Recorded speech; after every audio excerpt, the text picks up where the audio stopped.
A man was traveling the long road from Jerusalem down to Jericho when he fell into the hands of robbers. They stripped him of his clothes, beat him savagely, and left him lying on the dusty road, half dead and helpless in the scorching sun. It so happened that a priest was traveling down that same road.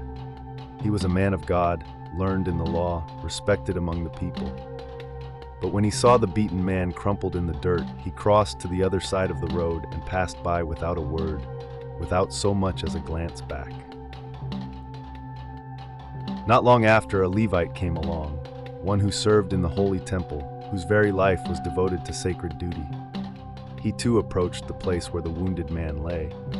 He even walked close enough to see him clearly, to see the blood and the bruises, the labored breathing. And yet he also crossed to the other side and continued on his way, leaving the man to the mercy of the road. Then came a Samaritan, a man whom the Jews despised, a foreigner considered unclean and unworthy. He had no reason to stop and every reason to keep walking. The hatred between their peoples was old and deep. Yet when this Samaritan saw the wounded man, his heart was moved with profound compassion. He did not cross to the other side. He went to him. He knelt beside him in the dust.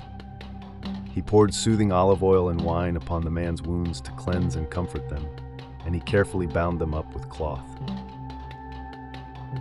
Then he lifted the man gently and placed him upon his own donkey, walking beside him to bear the weight.